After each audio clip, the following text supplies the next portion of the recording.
welcome back to the reading of the poem of the Man God, written by Maria Valtorta, Volume 3. Chapter 342, Going Towards Caesarea Philippi, Peter's Primacy. 27th November 1945. The Jordan runs across a plain before flowing into Lake Merom. It is a beautiful plain where cereals grow more and more vigorously day by day, and fruit trees blossom.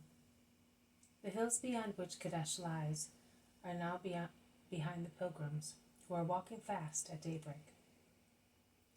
They appear to be very cold, as they cast keen glances at the rising sun, and they look for it, as soon as its rays shine on meadows and caress leaves. They must have slept out in the open, or at most in a stackyard, because their garments are creased, and show particles of straw and dry leaves, which they remove as they see them in the light, which is becoming clearer and clearer. The river is detected through its gurgling, which sounds loud in the silent morning in the country, and by the side of a thick line of trees, the new leaves of which are quivering in the light morning breeze. But it cannot be seen as yet, sunken as it is in the flat plain, although it is swollen by many torrents flowing into it from the eastern hills. When they can see its blue water sparkle through the new greenery on its banks. They are almost on its bank. Shall we walk along the bank as far as the bridge, or shall we cross the river here? They asked Jesus, who was alone, pensive, and has now stopped, waiting for them. See if there is a boat to cross over. It is better to cross here. Yes, at the bridge, which is just on the road to Caesarea Phineas. We might come across someone who has been sent to follow our footsteps, remarks Bartholomew, frowning, while he looks at Judas. No, don't look black at me. I did not know that we were coming here, and I have not said anything. It was easy to understand that from Saphet, Jesus would go to the sepulchres of the rabbis and to Kadesh, but I would never have thought that he wanted to go as far as Philip's capital. So they know nothing about it. So we shall not find them through my fault, or through their own decision, unless Beelzebub himself leads them, says calmly and humbly the Iscariot. Very well. Because with certain people, we must be sharp-sighted and speak very carefully, without letting them have any clue of our plans. We must watch everything. Otherwise our evangelization will become a perpetual flight, replies Bartholomew. John and Andrew come back. They say, We found 2 boats. They will take us to the other side for a drachma each boat. Let us go down the embankment. And they cross to the other side in the 2 little boats, in 2 trips. There is a fertile plain also on this side, fertile but not thickly populated. Only the local farmers live there. What shall we do for bread? I am hungry, and there are no Philistine ears of corn here. Grass and leaves, leaves and flowers. I am neither a little sheep nor a bee, grumbles Peter to his companions, who smile at his remark. Judas Thaddeus turns round. He was a little ahead, and he says, We will buy some bread in the next village. Providing they don't make us flee, concludes James of Zebedee. You who say that we have to watch everything, be careful, lest you pick up the yeast of the Pharisees and Sadducees. I think that is what you are doing, without considering the wrong you are doing. Be careful, very careful. The apostles look at one another and whisper, What is he saying? The bread was given to us by the woman of the deaf mute and by the innkeeper at Kadesh. I still have it here. It is the only bread we have, and we do not know whether we will be able to find any more to satisfy our hunger. So why does he say that we buy bread of Sadducees and Pharisees with their yeast? Perhaps he does not want us to buy any in the villages here. Jesus, who once again was ahead of them all along, turns round. Why are you afraid to be left without bread? Even if all the people here were Sadducees and Pharisees, you would not be without bread, because I told you not to buy any. I am speaking of the yeast which is in bread. so you can buy bread anywhere you like to satisfy your hunger. And if nobody would sell you any, you would not be left without bread just the same. Do you not remember the 5 loaves with which 5,000 people appeased their hunger? Do you not remember that you collected 12 baskets full of the scraps remaining?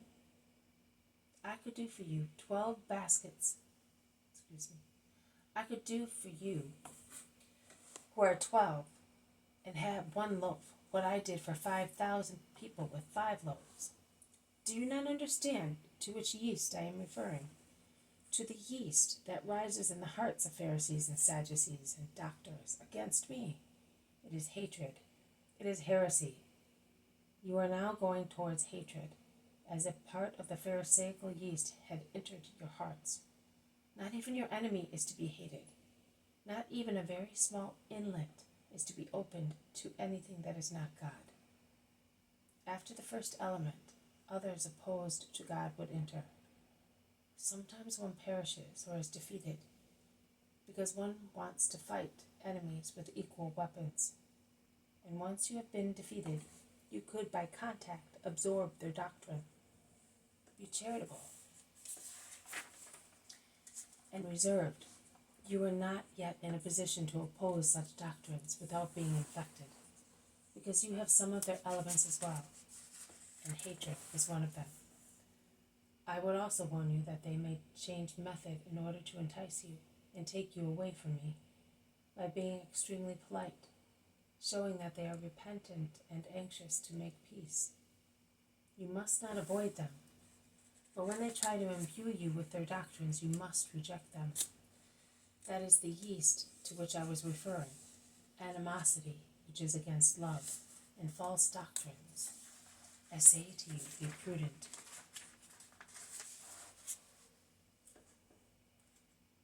The sign which the Pharisees asked for yesterday, was it yeast, Master? Asks Thomas. It was yeast and poison. You did the right thing in not giving it to them. But I will give it to them one day. When? They asked curiously. One day. And what sign is it? Are you not telling even us, your apostles, so that we may recognize it at once? Asks Peter, who is anxious to know. You should not need a sign. Oh, it's not to be able to believe in you. We have not many ideas as the people have. All we want is to love you, says James of Zebedee passionately. But the people you approach in a simple, friendly way, more than I do, without making them feel uneasy, as I may do.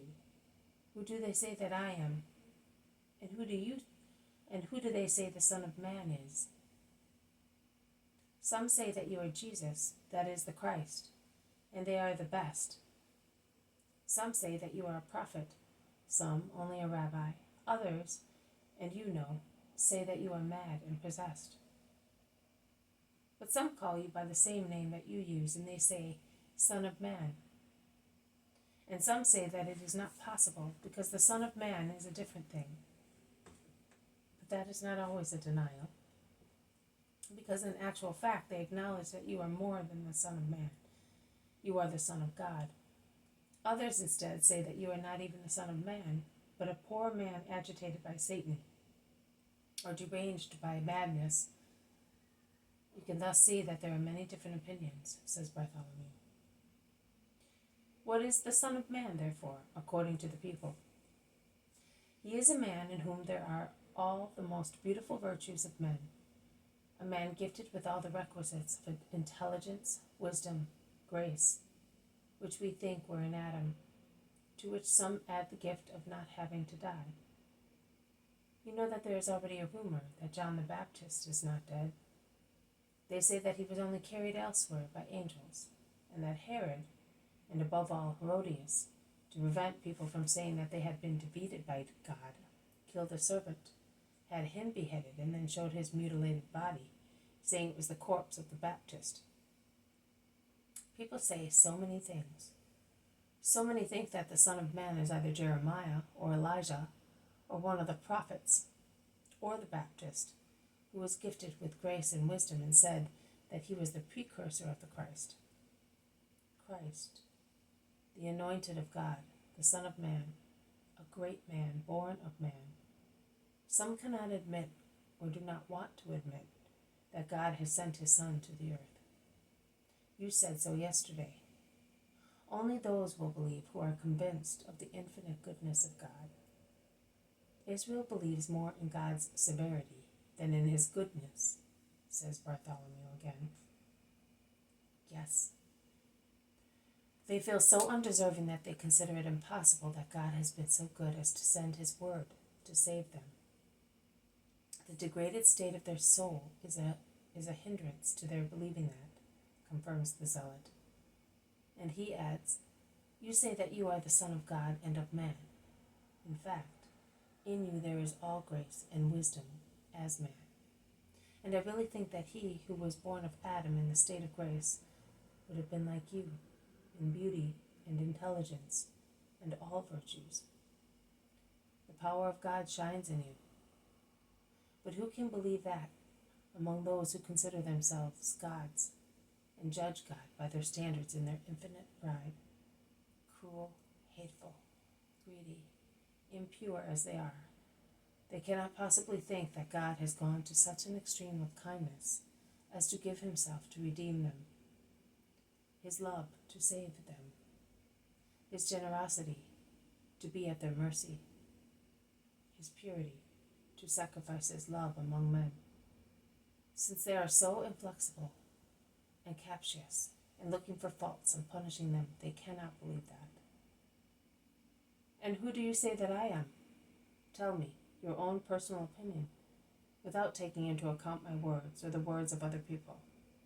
If you were compelled to judge me, who would you say that I am?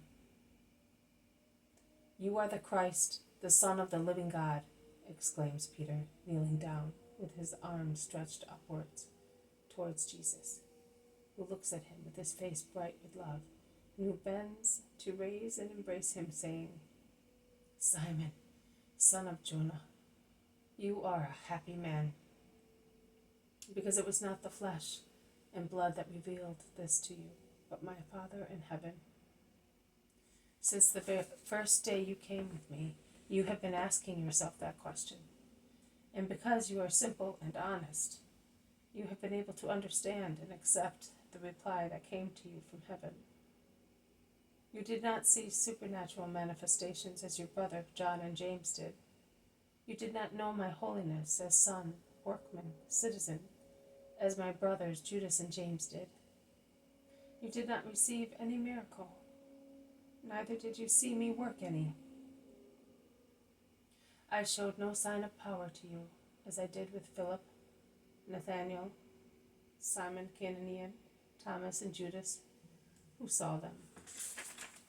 You were not subdued by my will, as Levi the publican was, and yet you exclaimed, He is the Christ. You believed since the first moment you saw me, and your faith was never shaken. That is why I called you Cephas, and that is why on you, Peter, I will build my church, and the gates of hell shall not prevail against it. I will give you the keys of the kingdom of heaven. Whatever you bind on earth shall be bound also in heaven, and whatever you loose on the earth shall be loosed also in heaven. O prudent, faithful man, whose heart I have been able to test. And now, from this moment, you are the head, to whom obedience and respect are due, as to another myself.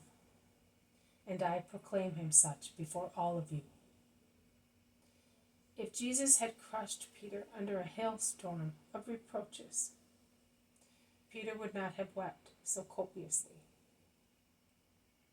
He is weeping and is shaken by sobs, with his face on Jesus' chest.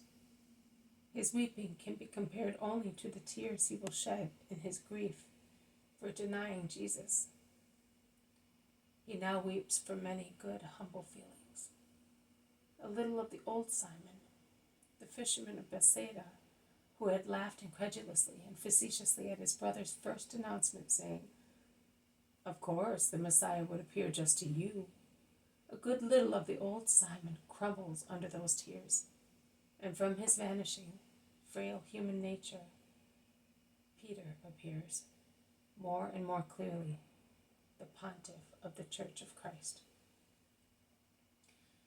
When he raises his shy, embarrassed face, he can make only one gesture to say everything, to promise everything, to strengthen himself completely for his new ministry. He throws his arms round Jesus' neck, compelling him to bend and kiss him, mingling his somewhat bristly grizzled hair and beard with the soft golden hair and beard of Jesus. And he looks at Jesus with his large, loving, imploring, and adoring eyes, still shining and red with tears, holding the Master's ascetic face, bent over his own, in his rough, large, stumpy hands, as if it were a vase from which a vital liquid flowed. And he drinks kindness, grace, confidence, and strength from Jesus' face, eyes, and smile. They separate at last and resume their journey towards Caesarea Philippi. And Jesus says to everybody, Peter has spoken the truth. Many guess it. You are aware of it. But for the time being, do not say to anybody who the Christ is, in the full truth known to you. Let God speak to the hearts of people as he speaks to yours.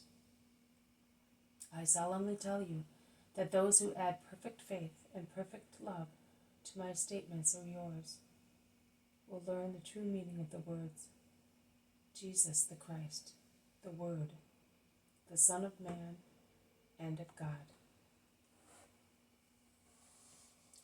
This has been a reading from the poem of the Man God, written by Maria Valtorta, Volume 3, Chapter 342, Going Toward Caesarea Philippi, Peter's Primacy.